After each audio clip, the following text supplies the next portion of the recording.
എൻ്റെ പേര് ലിസി. ഞാൻ കോഴിക്കോട് ജില്ലയിലെ കൂരാച്ചുണ്ട് ഇടവക്കാരിയായിരുന്നു. ഞാൻ പിന്നെ 2014 ഒരു സംരംഭകയായിട്ട് 4000 രൂപ മുതൽ മുടക്കിൽ സ്വന്തമായിട്ട് എന്തെങ്കിലും ചെയ്യണമെന്ന ആഗ്രഹത്താൽ ഒരു സംരംഭം തുടങ്ങി. സ്വന്തമായിട്ട് എന്തെങ്കിലും ഒരു ബിസിനസ് ചെയ്യണം എന്നുള്ള ആഗ്രഹത്താൽ ഞാനൊരു 4000 രൂപ മുതൽ മുടക്കി ഒരു മെഴുകുതിരി നിർമ്മാണം തുടങ്ങി. അത് നല്ല രീതിയിൽ മുമ്പോട്ട് പോയി.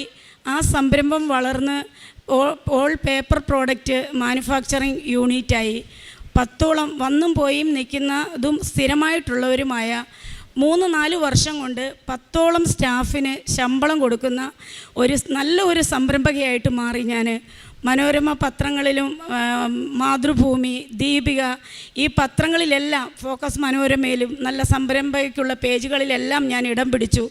ചില ചാനലുകളിലെല്ലാം ഇൻ്റർവ്യൂ കാര്യങ്ങളെല്ലാം വന്നു. അങ്ങനെ 4 വർഷം കൊണ്ട് 26 ലക്ഷം രൂപ ഫിക്സഡ് അസറ്റ് ഉള്ള ഒരു പ്രസ്ഥാനമായിട്ട് ഞാൻ ഈ ഒരു യൂണിറ്റിനെ വളർത്തിക്കൊണ്ടുവന്നു. ആ ഒരു സമയത്താണ് എനിക്ക് വർക്കിംഗ് ക്യാപിറ്റലിൻ്റെ കൂടുതലായിട്ട് വേണ്ടി വന്നു. ഞാൻ ചിന്തിച്ചു, ഒരു പാർട്ട്ണർഷിപ്പ് വേണം, എങ്കിലേ എനിക്ക് ഈ ഒരു സംരംഭം മുമ്പോട്ട് കൊണ്ടുപോകാൻ പറ്റുള്ളൂ. ആ ചിന്ത വന്നത് എൻ്റെ ജീവിതത്തിൻ്റെ തകർച്ചയുടെ ആരംഭമായിരുന്നു. അങ്ങനെ 1-2 പേര് കമ്പനി വന്ന് കണ്ടു. പാർട്ട്ണർഷിപ്പ്, ഫിക്സഡ് അസറ്റും എക്യുപ്മെൻറ്റ്സും ഒക്കെ കൂടി 26 ലക്ഷം രൂപ വിലയിട്ടു. 13 ലക്ഷം രൂപ 2 ഗഡുക്കളായി അവരെ എനിക്ക് തരാൻ തീരുമാനിച്ചു.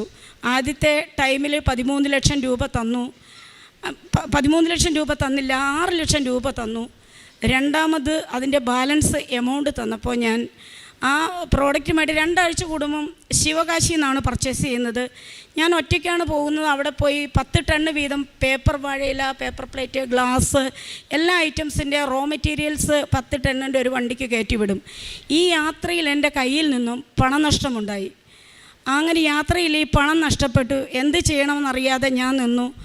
പക്ഷേ ആ സമയത്ത് ഇത്ര പേര് തൊഴിലാളികൾ നിൽക്കുന്നു, എനിക്ക് ഇത്രയും കഷ്ടപ്പെട്ട് ഞാൻ വളർത്തിക്കൊണ്ട് വന്ന ഒരു സ്ഥാപനം, എൻ്റെ ഒരു ഓവർ കോൺഫിഡൻസ് എന്തോ ആകാം, നഷ്ടപ്പെട്ട പൈസ ഇവിടെ ഒരു ദിവസം ഞാൻ അവിടെ വെയിറ്റ് ചെയ്ത് എന്ത് ചെയ്യണമെന്നറിയാതെ സമാനമായ തുക എൻ്റെ ഫ്രണ്ട്സിൻ്റെയും മറ്റുള്ളവരുടെ കയ്യിൽ നിന്നെല്ലാം ഞാൻ കളക്ട് ചെയ്ത് അവിടുന്ന് ലോഡ് എടുത്തു പോന്നു. പക്ഷേ ഈ പാർട്ട്ണർഷിപ്പ് വന്നവരോട് എനിക്കിത് തുറന്നു പറയാൻ പറ്റിയില്ല. കാരണം പറയണ്ട എന്ന് വിചാരിച്ചു. പറഞ്ഞാൽ ഇത് ഏത് രീതിയിൽ എടുക്കും, എൻ്റെ മകനോട് മാത്രം ഞാൻ പറഞ്ഞു. അങ്ങനെ ഇവർ ഏത് രീതിയിൽ എടുക്കും എന്ന് എനിക്കറിയില്ല. ഇങ്ങനെ എൻ്റേതായ ബുദ്ധി കൊണ്ട് ഞാൻ ഒരു അതിബുദ്ധി എന്നേ എനിക്കത് പറയാൻ പറ്റുള്ളൂ. അവിടുന്ന് മേടിച്ച് ഇവിടെ കൊടുത്ത്, ഇവിടുന്ന് മേടിച്ച് അവിടെ കൊടുത്ത്, എങ്ങനെയൊക്കെയോ കാര്യങ്ങൾ കൈവിട്ടു പോയി. ആദ്യത്തെ 1 മാസം ഇവർക്ക് ലാഭം കൊടുത്തു. 2-ാമത്തെ മാസം പകുതി ലാഭം കൊടുത്തു. 3-ാമത്തെ മാസമായപ്പോഴത്തേക്കും എനിക്കൊന്നും കൊടുക്കാൻ വയ്യാതെ വന്നു. 6 മാസത്തോളം അവർ വെയിറ്റ് ചെയ്തു. അതിനുശേഷം അവർ വന്നു, കമ്പനി വന്നു, ഇത് സാധിക്കില്ല, സ്റ്റാഫുകളെല്ലാം ജോലി ചെയ്യുന്നുണ്ട്, ഇനി ഈ സ്ഥാപനം ഇങ്ങനെ മുന്നോട്ട് പോകാൻ പറ്റില്ല, അതുകൊണ്ട് നിങ്ങളിവിടെ നിന്ന് ഇറങ്ങിത്തരണം എന്നെന്നോട് പറഞ്ഞു. അപ്പം ഞാൻ കാലുപിടിച്ച് പറഞ്ഞു, നിങ്ങളോട് തുറന്ന് പറയാത്തത് എൻ്റെ തെറ്റാണ്, മാനേജ് ചെയ്യാമെന്ന് ഞാൻ വിചാരിച്ചു. അപ്പോൾ പറഞ്ഞു, അത് സാധിക്കില്ല, ഈ സ്ഥാപനത്തിൽ നിന്ന് നിങ്ങൾ ഇറങ്ങിത്തരണം, ഈ സ്ഥാപനം ഞങ്ങൾക്ക് ഞങ്ങൾ മുടക്കിയ മുതൽ ഞങ്ങൾക്ക് കിട്ടണമെങ്കിൽ ഈ സ്ഥാപനം നിങ്ങൾ എഴുതി തരണമെന്ന് പറഞ്ഞു. അങ്ങനെ എൻ്റെ കയ്യിൽ നിന്ന് താക്കോല് വാങ്ങി സ്റ്റാഫൊക്കെ നോക്കി നിൽക്കുവാണ്. ഞാനൊരു കുറ്റവാളിയെപ്പോലെ ഞാൻ അവിടെ നിൽക്കുവാണ്. കാല് പിടിച്ച് പറഞ്ഞു, എനിക്ക് ഇനിയും ജീവിതം ഉണ്ടെങ്കിൽ, എന്നെ വിശ്വാസം ഉണ്ടെങ്കിൽ, എൻ്റെ അധ്വാനം, എൻ്റെ എഫർട്ട് കൊണ്ട് നഷ്ടപ്പെടുത്തിയ 13 ലക്ഷത്തിൻ്റെ ഇരട്ടി നിങ്ങൾക്ക് ലാഭമുണ്ടാക്കി തരാൻ പറ്റും. ഒരവസരം എനിക്ക് തരണം. ആ കൂടെ ഒരു പ്രാർത്ഥനയിൽ രൂപയിൽ നടക്കുന്ന ഒരാളും ഉണ്ടായിരുന്നു. അദ്ദേഹമാണ് ഏറ്റവും കൂടുതൽ മുൻകൈ എടുത്ത് തന്നെ ഇറക്കി വിടാൻ. ഞാൻ കണ്ണുനീരോടുകൂടി ഞാൻ അവിടുന്ന് പുറത്തിറങ്ങി. എൻ്റെ ആധാർ കാർഡ്, പാൻ കാർഡ് എല്ലാം കമ്പനിയിലാണ്, ബാങ്ക് പാസ്ബുക്ക് ഒന്നും എടുക്കാൻ ഇവർ സമ്മതിച്ചില്ല. പുറത്തിറങ്ങിയപ്പോൾ എന്നോട് പറഞ്ഞു, നിങ്ങളുടെ പാസ്പോർട്ട് വേണം. ഞാൻ 2008 ഫ്രാൻസിൽ ജോലി ചെയ്തതാണ്. അപ്പോൾ എനിക്ക് ആമവാദം വന്നു. അവിടുത്തെ ക്ലൈമറ്റുമായിട്ട് എനിക്ക് ജോലി ചെയ്യാൻ പറ്റാതെ വന്നിട്ടാണ് ഇവിടെ. അന്ന് ഹസ്ബൻഡിനൊരു ആക്സിഡൻറ്റ് വന്നിട്ട് എല്ലാം പോയി, സമ്പാദ്യമെല്ലാം പോയിരുന്നു. അങ്ങനെയാണ് ഈ 4000 രൂപ തുടങ്ങിയത് ഈ പ്രസ്ഥാനം. അങ്ങനെ ഞാൻ ഇറങ്ങിയപ്പോൾ ഇവർ പറഞ്ഞു, പാസ്പോർട്ട് കൊണ്ട് തരണം, ഇല്ലെങ്കിൽ നീ ഇവിടുന്ന് മുങ്ങും. അപ്പം എനിക്ക് ബുദ്ധി പോയില്ല. പാസ്പോർട്ട് കൊടുത്താൽ ഞാൻ ഈ കടം എങ്ങനെ വീട്ടും? പക്ഷേ ആ സമയം ചിന്തിക്കാനുള്ള ഒരു മനസ്സെനിക്ക് വന്നില്ല. ഞാൻ വീട്ടിൽ പോയി പാസ്പോർട്ട് എടുത്ത് കൊണ്ടുവന്ന് അതും കൂടി ഇവർക്ക് കൊടുത്തു. അതിനുശേഷം ഞാൻ വെറും കൈയോട് കൂടി ആ സ്ഥാപനത്തെ തിരിഞ്ഞു നോക്കി. എൻ്റെ സ്റ്റാഫ് എല്ലാവരും പുറത്തിറങ്ങി എന്നെ ഇങ്ങനെ നോക്കി നിൽക്കുന്നു. അവർക്ക് ആർക്കും ശബ്ദിക്കാൻ വയ്യ. അവർ പക്ഷം പറയാൻ വന്നവരോട് നിങ്ങൾ തരുമോ ഈ പൈസ? മുതലും അവരുടെ ലാഭവും എല്ലാം കൂടെ കൂട്ടി 21 ലക്ഷം രൂപ കണക്കെഴുതി വെച്ചിട്ടുണ്ട്. അപ്പോൾ അവരും അവിടെ നിശബ്ദമായി. ഞാൻ അങ്ങനെ എൻ്റെ വീട്ടിൽ വന്നു. വീട്ടിൽ വന്നു കഴിഞ്ഞപ്പോൾ ബാധ്യതയുള്ളവരൊക്കെ വീട്ടിലേക്ക് വരാൻ തുടങ്ങി. 1 മാസം ഞാൻ വീട്ടിൽ താമസിച്ചു. ഹസ്ബൻഡും അമ്മായിയമ്മയും പ്രശ്നങ്ങൾ തുടങ്ങി. വീട്ടിൽ പൈസ അവരെ ഒരിക്കലും കുറ്റം പറയാൻ പറ്റില്ല. അവരുടെയും സ്വസ്ഥത നഷ്ടപ്പെട്ടു. ഞാനാണെങ്കിൽ ഒരു റൂമിൽ കയറി ലൈറ്റ് പോലും ഇടാതിരിക്കുന്നു. പുറത്തേക്ക് ഇറങ്ങി വരുന്നില്ല. പൈസ കൊടുക്കാനുള്ളവർ വീട്ടിൽ വരുന്നു. അവരും മടുത്തു. ആഹാരം കഴിക്കാൻ സാധിക്കാത്ത ഹസ്ബൻഡ് ഒരുവിധം നല്ല മദ്യപാനിയാണ്. ഒരു 100 രൂപ എൻ്റെ കുഞ്ഞുങ്ങൾക്ക് കൊടുക്കണമെങ്കിൽ ഞാൻ കൊടുക്കണം. അങ്ങനെ ഞാൻ വീട്ടിൽ വന്നു. ഇവർ ഉറങ്ങും. അമ്മ കുറച്ച് റഫായിട്ടാണ് പെരുമാറുന്നത്. ആഹാരം കഴിക്കാൻ നേരം ആകുമ്പോൾ എവിടുന്നെങ്കിലും വരും. ഒരു ദിവസം ആഹാരം കഴിക്കാൻ ഞാൻ ചെന്നപ്പം ഇങ്ങനെ പറഞ്ഞപ്പം ഞാൻ കാത്തിരിക്കും ഉറങ്ങാൻ വേണ്ടി. അന്നുവരെ ആ കുടുംബത്തെ സംരക്ഷിച്ചതാണ് ഞാൻ. ഒരുപക്ഷെ ക്ഷമിക്കണം, എനിക്ക് ഇത് പറഞ്ഞാലേ എൻ്റെ ഇനി പിന്നെ ഇത് പൂർത്തിയാകുള്ളൂ, ഈ സാക്ഷ്യം പൂർത്തിയാകും. അതുകൊണ്ടാണ് ഞാനിത് പറയുന്നത്. എല്ലാവരും കേൾക്കുമല്ലോ, അതുകൊണ്ടാണ് അത് പറയുന്നത്. അപ്പം ഞാൻ ഉറങ്ങാൻ പാത്രത്തിൻ്റെ ഒച്ച കേൾപ്പിക്കാതെ ചോറെടുത്ത് അടുക്കള വശത്തു കൂടി മുറ്റത്ത് പോയിരുന്ന് കഴിച്ച് ശബ്ദം കേൾക്കാതെ കഴുകി വെച്ചിട്ട് ഞാൻ പോയി കിടക്കും. ഇങ്ങനെയായി കഴിഞ്ഞു. സഹി കേട്ട് അമ്മ പറഞ്ഞു ഇവിടുന്ന് ഇറങ്ങിയേ മതിയാവൂ. ഒരു ദിവസം രാത്രി 12 മണിയായി. സന്ധ്യയ്ക്ക് 7:30 തുടങ്ങിയ വഴക്കാണ്. ഒരു 12:30 ആയപ്പം അമ്മ 2 ബാഗിൽ ഡ്രസ്സ് എടുത്തു. നീ ഇവിടുന്ന് ഇറങ്ങിയില്ലെങ്കിൽ ഞാൻ ഇറങ്ങും. ഞാൻ പറഞ്ഞു നേരം വെളുക്കുന്നവരെ ഞാൻ കിടന്നോട്ടെ, രാവിലെ ഞാൻ സമാധാനം ഉണ്ടാക്കാം. പറ്റില്ല, ഇപ്പോൾ ഇറങ്ങണം. അല്ലെങ്കിൽ ഞാൻ ഇറങ്ങുമെന്ന് അമ്മ മുറ്റത്തിറങ്ങി. ഞാൻ ചിന്തിച്ചു, വയസ്സായ അമ്മ ഇറങ്ങിയാൽ എല്ലാവരും എന്നെ കുറ്റപ്പെടുത്തും. അമ്മ പോകണ്ട, ഞാൻ പോകാമെന്ന് പറഞ്ഞ് വേഗം എനിക്കന്നേരം ഡ്രസ്സ് എടുക്കണോ എന്തെടുക്കണോ എന്നുള്ള ഒരു തോന്നിയില്ല. ഞാൻ വേഗം മുറ്റത്തേക്ക് ഇറങ്ങിക്കഴിഞ്ഞാണ് വിചാരിക്കുന്നത് ഡ്രസ്സ് എടുക്കണമല്ലോ എന്ന്. തിരിച്ച് ഡ്രസ്സ് എടുക്കാൻ കിടന്ന് നോക്കുമ്പോൾ ഹസ്ബൻഡ് പറഞ്ഞു നീ ഇട്ട വസ്ത്രത്താൽ ഇവിടുന്ന് ഇറങ്ങണം, ഞങ്ങൾക്ക് സമാധാനമായിട്ട് ജീവിക്കണം. ഞാൻ കരഞ്ഞു പറഞ്ഞു എനിക്ക് ഒരു ജോഡി ഡ്രസ്സ് മാറിയിടാൻ വേണം. സമ്മതിച്ചില്ല. മക്കൾ 2 പേരും ഉറങ്ങുവാണ്, പിള്ളേരറിയുന്നില്ല. ഞാൻ അവിടുന്ന് ഇറങ്ങി. അവർ വാതിലടച്ചു, ലൈറ്റ് ഓഫ് ചെയ്തു. മുറ്റത്തിൻ്റെ തൊട്ട് താഴെ ഒരു സ്ഥലമുണ്ട്, ഒരു പാറയൊക്കെ ആയിട്ട്. ഇപ്പുറത്തൂടെ വഴിയാണ്. ഞാൻ അവിടെ പതുങ്ങിയിരുന്നു. കാരണം ആൾക്കാർ അങ്ങനെ അങ്ങോട്ടും ഇങ്ങോട്ടും പോകും വരുമൊക്കെ ചെയ്യുന്നുണ്ട്. കാണണ്ട വെളിച്ചം, ടോർച്ചിൻ്റെ വെളിച്ചം കാണുമ്പോൾ ഞാൻ കുറച്ചും കൂടി കുനിഞ്ഞിരിക്കും. കാരണം ഇവിടെ ഇരിക്കുന്നത് എന്താണെന്ന് ചോദിക്കുമല്ലോ. ഒരുവിധം 4:30 വരെ ഞാൻ നേരം വെളുപ്പിച്ചു. 4:30 ആയപ്പം പതുക്കെ നടന്നു. ഞാൻ കൂരാച്ചുണ്ട് പോലീസ് സ്റ്റേഷനിൽ പോയി. അവിടെ ചെന്നപ്പോൾ അവിടെ സ്റ്റാഫൊക്കെ നൈറ്റ് ഡ്യൂട്ടിയിലിരിക്കുന്നവരാണ്. SI വരട്ടെ എന്ന് പറഞ്ഞു. വന്നു. ഞാൻ കാര്യം പറഞ്ഞു. അപ്പോൾ SI പറഞ്ഞു നിങ്ങളൊരു പരാതി എഴുതി തരണം. ഈ ഒരു കാര്യത്തിൽ ഞങ്ങൾക്ക് ചെയ്യാൻ പറ്റുന്നത് ഭർത്താവിനെയും അമ്മായിയമ്മേനെയും വീട്ടിൽ നിന്ന് ഇറക്കി വിട്ട് നിങ്ങൾക്ക് അവിടെ താമസിക്കാം. ഞാൻ ആലോചിച്ചു, അത് വേണ്ട, അതും നെഗറ്റീവ് റിസൾട്ട് ഉണ്ടാക്കും എനിക്ക്.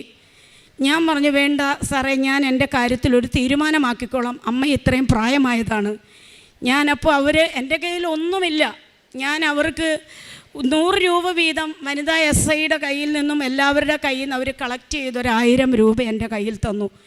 ഇത് 2-3 ദിവസത്തേക്കോ ഒരാഴ്ചത്തേക്കോ കഴിയാനുള്ളതുണ്ട്. അതിനുള്ളിൽ എന്തെങ്കിലും ഒരു തീരുമാനമെടുക്കണം. ഞാനങ്ങനെ സ്റ്റേഷനിൽ നിന്ന് പുറത്തിറങ്ങി. ഞാൻ ഈ 1000 രൂപ കയ്യിലുണ്ട്. ഞാൻ നേരെ ബസ് സ്റ്റാൻഡിൽ ചെന്ന് ബസ് കയറി. കോഴിക്കോട് KSRTC ബസ്സിൽ ഞാൻ ബസ് ഇറങ്ങി. അവിടെ ഇരുന്നു. ഞാൻ എന്ത് ചെയ്യണമെന്ന് എനിക്കറിയില്ല.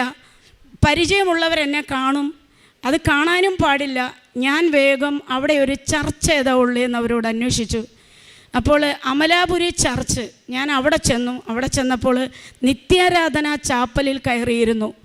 അവിടെ കയറിയിരുന്നത് പ്രാർത്ഥിക്കാൻ വേണ്ടിയല്ല, എനിക്കാരും കാണരുതെന്നെ, അതിനു വേണ്ടിയിട്ടാണ് ഞാൻ അവിടെ കയറിയിരിക്കുന്നത്. അങ്ങനെ അന്ന് നിത്യാരാധന ചാപ്പലിൽ വൈകുന്നേരം വരെ ഇരുന്നു. വൈകുന്നേരം ആയാൽ അവിടെ ഇരുത്തില്ലല്ലോ, 9 മണിക്ക് അടയ്ക്കും. 9 മണിയാകാൻ നിന്നാൽ എനിക്ക് ഇരുട്ടത്ത് വഴിയറിയില്ല, നടന്നു പോകാൻ. കോഴിക്കോട് ടൗണാണ്. ബസ് സ്റ്റാൻഡിലേക്ക് ഒരു ഓട്ടോ പിടിച്ച് പോകാൻ എൻ്റെ കയ്യിൽ പൈസ ഇല്ല. ഈ തന്ന 1000 രൂപ സൂക്ഷിച്ച് ചിലവാക്കിയില്ലെങ്കിൽ എനിക്ക് എത്ര ദിവസം ഇങ്ങനെ ജീവിക്കണം എന്നറിയില്ല. ആത്മഹത്യ ചെയ്യാനാണ് തീരുമാനം. ഏത് രീതിയിൽ മരിക്കാൻ നോക്കിയിട്ട് മരിച്ചില്ലെങ്കിൽ അതും പ്രശ്നം. അതുകൊണ്ട് പെട്ടെന്ന് മരിക്കുന്ന ഒരു വഴി തിരഞ്ഞെടുക്കാൻ വേണ്ടി രാവിലെ ഞാൻ നിത്യാരാധന ചാപ്പലിൽ പോയിരിക്കും. പ്രാർത്ഥിക്കുന്നൊന്നുമില്ല. കുറേ ആൾക്കാർ വന്നു പോകും, കുറച്ച് ഉറങ്ങും. വൈകുന്നേരം ഒരു ദിവസം KSRTC ബസ് സ്റ്റാൻഡിൽ വെയിറ്റിംഗ് റൂമിലിരിക്കും. അതിൻ്റെ പിന്നെ വേറൊരു ദിവസം റെയിൽവേ സ്റ്റേഷനിലേക്ക് നടക്കും, അവിടുത്തെ വെയിറ്റിംഗ് റൂമിലിരിക്കും. 3-ാം ദിവസം ഇട്ട ഡ്രസ്സ്, നമ്മൾ സ്ത്രീകൾക്കറിയാം ഒരു ദിവസം ഡ്രസ്സ് മാറിയില്ലെങ്കിൽ നമ്മുടെ ഒരു അവസ്ഥ. പക്ഷെ ഞാൻ അതിനെക്കുറിച്ചൊരു ബോധവതിയല്ല. ഞാൻ വിചാരിച്ചു മാവേലി എക്സ്പ്രസ് വരും, അതിനു മുമ്പിൽ ചാടിയാൽ വേദന അറിയാതെ ഒരു സെക്കൻഡ് കൊണ്ട് തീരും. ഞാനപ്പോൾ ഒരു പേപ്പറും പേനയും മേടിച്ചു. എൻ്റെ മകന് കത്തെഴുതി, സർക്കാരിന് കത്തെഴുതി, എൻ്റെ സ്ഥാപനം പിടിച്ചു വെച്ചവർക്ക് കത്തെഴുതി. എൻ്റെ മക്കൾക്ക് ഈ ബാധ്യത വരാത്ത രീതിയിൽ എന്തെങ്കിലും ചെയ്യണം. ഇൻഷുറൻസൊക്കെ ഉണ്ട് കമ്പനിക്ക്. ഞാൻ അങ്ങനെ കത്തെഴുതി.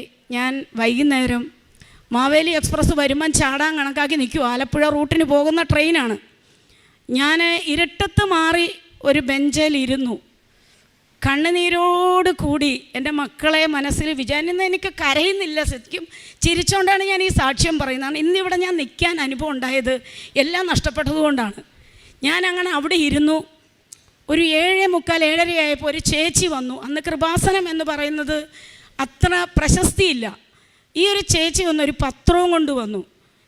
എന്നോട് പറഞ്ഞു, മോളെ ഈ കരഞ്ഞുകൊണ്ടിരിക്കുമല്ലേ, ഈ പത്രം വായിക്കുന്നത്. ഞാൻ ദേഷ്യപ്പെട്ടു. ഈ പത്രം വായിക്കാനുള്ള മാനസികാവസ്ഥയല്ല എനിക്ക്, നിങ്ങൾ നിങ്ങളുടെ വഴിക്ക് പോകുന്നു ഞാൻ പറഞ്ഞു. ഞാൻ അവിടെ ഇരുന്നു. 9 മണി കഴിഞ്ഞു. ട്രെയിൻ വരുന്ന സമയം ഏകദേശം ആയി വരുന്നു. ഞാൻ തയ്യാറെടുക്കുവാണ്. ആദ്യത്തെ അനൗൺസ് കേട്ടു. ഈ ചേച്ചി എൻ്റെ തൊട്ട് സൈഡിൽ നിൽക്കുവാണ്. ചേച്ചി തൊട്ടപ്പുറത്തെ കസേരയിൽ ഈ പത്രം വെച്ചു. മോളെ, ഞാൻ പോയിട്ട് എനിക്ക് സമാധാനമില്ല. ഈ പത്രം ഞാനിവിടെ വെച്ചിട്ട് പോവുകയാണ്. ഈ പത്രം മോൾക്കൊരു ഉത്തരം തരും. മോൾ കരയുമല്ലേ, മനസ്സുണ്ടെങ്കിൽ ഇതെടുത്ത് വായിക്കൂ. ഞാൻ നോക്കിയില്ല, അവരെ നോക്കിയില്ല. എൻ്റെ ലക്ഷ്യം മുഴുവൻ റെയിൽവേ പാളത്തിലാണ്. വരുമ്പോൾ ചാടണം. ഉന്നം തെറ്റിപ്പോയാൽ പിന്നെ എല്ലാവരും കൂടി എന്നെ തല്ലിക്കൊല്ലും, പൈസ കൊടുക്കാനുള്ളവരൊക്കെ. ഞാനപ്പോൾ എന്ത് ചെയ്തു, ഒരു 2 മിനിറ്റ് കഴിഞ്ഞപ്പോൾ എൻ്റെ ശ്രദ്ധ ഈ പത്രത്തിലേക്ക് വന്നു. വെറുതെ ഞാൻ ഈ പത്രം കയ്യിലെടുത്തു. ആദ്യം നോക്കുമ്പോൾ സാക്ഷ്യങ്ങൾ, ക്യാൻസർ സുഖപ്പെട്ടു, കടബാധ്യത മാറി, പല കാര്യങ്ങൾ. 1 പേജ് വായിച്ചു, 2 പേജ് വായിച്ചു. ട്രെയിൻ വന്ന് നിന്നു. ചാടാൻ പറ്റിയില്ല. ട്രെയിൻ അവിടെ വന്ന് നിന്നു. ഞാൻ അപ്പോഴാണ് വിചാരിച്ചത് എൻ്റെ ഉദ്ദേശം ഇവിടെ നഷ്ടപ്പെട്ടു. അപ്പോൾ ഞാൻ എന്ത് ചെയ്തു എന്ന് ചോദിച്ചാൽ, എനിക്ക് ഈ പത്രത്തിൻ്റെ ലാസ്റ്റ് പേജ് നോക്കി, ഇതെവിടെയാണ്. അപ്പോൾ കൃപാസനം. അപ്പോൾ ഞാൻ ഒത്തിരി ബൈബിൾ വായിക്കുന്ന, അപ്പോൾ പുറപ്പാടിൻ്റെ പുസ്തകത്തിൽ ഒത്തിരി കൃപാസനം. അപ്പോൾ എൻ്റെ മനസ്സിലേക്ക് അത് വന്നു. ഈ കൃപാസനം എന്ന് ഞാൻ എവിടെയൊക്കെ കേട്ടിട്ടുണ്ട്. അപ്പോൾ അഡ്രസ്സ് നോക്കുമ്പോൾ കലവൂരൊന്നും എനിക്കറിയില്ല. ആ സമയം ഈ 1000 രൂപ കയ്യിലുള്ളതിൽ നിന്ന് എൻ്റെ ഇളയ കൊച്ചിന് പനി വന്നപ്പോൾ ഞാൻ എന്ത് ചെയ്തു, KSRTC ബസ്സിന് 100 രൂപ കയ്യിൽ വെച്ചിട്ട് ബാക്കി കൊടുത്തു വിട്ടു. മകന് ഹോസ്പിറ്റലിൽ കൊണ്ടുപോകാൻ. അങ്ങനെ 100 രൂപ എൻ്റെ കയ്യിലുള്ളൂ. 20 രൂപ ഒരു വെള്ളവും ഒരു പഴം പൊരിയും വാങ്ങി ഞാൻ ടിക്കറ്റ് എടുക്കാതെ ഈ ട്രെയിനിൽ കയറി. ഇതെങ്ങോട്ട്, ആലപ്പുഴ വഴിക്ക്. ഞാൻ ഈ നമ്പറിൽ വിളിച്ചിട്ട് ഇവിടെ ഫോൺ എടുക്കുന്നില്ല, കാരണം അത്ര രാത്രിയായല്ലോ.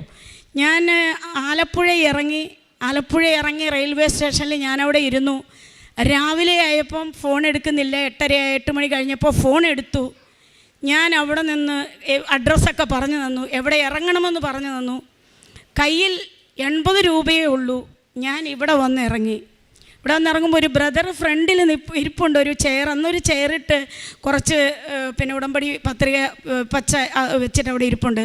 ഞാൻ ചോദിച്ച് എങ്ങനെയൊക്കെയാണ് ഇവിടുത്തെ കാര്യങ്ങൾ. ബ്രദർ പറഞ്ഞു ഉടമ്പടി എടുക്കണം, ചില്ലറ പൈസകളൊക്കെ വേണം. എൻ്റെ കയ്യിൽ 80 രൂപയേ ഉള്ളൂ. ഞാൻ പറഞ്ഞു എൻ്റെ കയ്യിൽ പൈസ ഇല്ലല്ലോ ബ്രദറെ എന്ന് പറഞ്ഞു. അപ്പോൾ ബ്രദർ പറഞ്ഞു അവിടെ ഓഫീസിൽ ചെന്ന് പറയൂ. ഞാൻ ഓഫീസിൽ ചെന്ന് പറഞ്ഞു എൻ്റെ കയ്യിൽ പൈസ ഇല്ല, എനിക്ക് ഉടമ്പടി എടുക്കണം. അപ്പോൾ അവിടുന്ന് ഒരു ബ്രദർ എഴുന്നേറ്റ് വന്നു, ഇവിടെ ഓഫീസിൽ വന്നു പറഞ്ഞു ഈ കൊച്ചിന് ഉടമ്പടി എടുക്കണം, പൈസ